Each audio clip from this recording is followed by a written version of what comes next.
Well, there are many ways to live our life, choosing between the mass hysteria or total ignorance, which I don't believe neither of them is good nor effective. But perhaps going beyond what is common and ordinary is worth pursuing, even though it feels extremely uncomfortable and often scary. Hello everyone, my name is Kasia Janus, and today I want to talk to you about how to flex our mindset to stay grounded during this time of chaos and fear.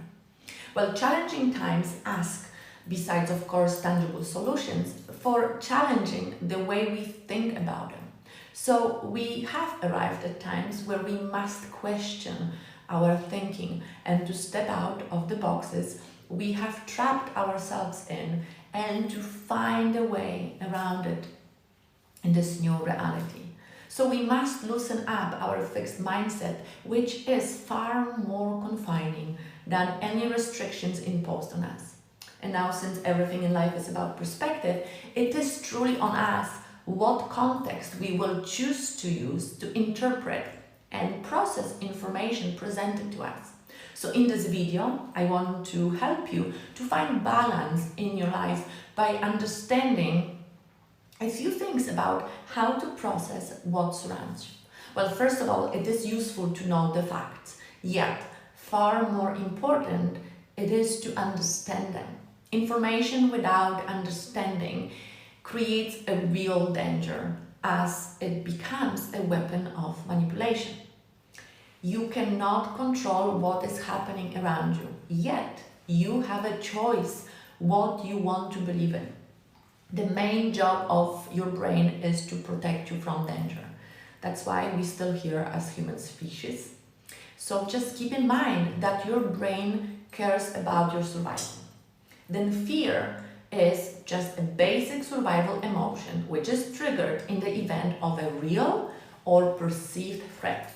And thanks to neuroscience, we now know that the brain does not know the difference between an actual threat and just a thought of it. That's how complex and powerful our brain is. It can be deceitful in order to make us believe in all we hear and see as if it were all true. To the degree that the thought alone will trigger a biological reaction that will activate the exact same part of the brain which is responsible for fight or flight response, as if we were faced with an actual life-threatening situation. Stress interrupts typical brain functions, deregulates how we absorb information, enhances our emotions, our reactiveness, and impacts our responsiveness. And the long-term impact of elevated stress is much more harmful to our body because it actually lowers our immune system.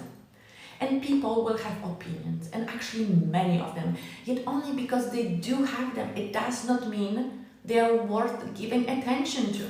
Therefore, your choices, not your circumstances, will determine your next steps and in the long term, your future. So let me ask you the questions. What do you focus on right now? Where do you put your attention on? What are your feelings? Do they make you more fearful and defeated, or do they encourage you and uplift you? What is the meaning you are assigning to all of that? See, because the meaning you create is the precursor of you taking action or actually staying in action. So in other words, the meaning along with the feelings will control what you will do. So this is the moment of choice. And you need to decide what you are going to give your attention to. What does it mean to you and what are you going to do about it? Because after all, if you don't control your mind, somebody else will. If you don't understand information, you will make assumptions that might be far away from truth. If you choose to believe in everybody and in everything instead of thinking for yourself, you will allow others to delude you at your own wish. And don't forget, despite the fear and anxiety you might be experiencing right now, you are in charge of what to focus on and to choose to feel either blessed or cursed, wealthy or poor, frustrated or excited. It is really up to you to discipline your fears, control your attention, control your mind. Otherwise, others will do it for you.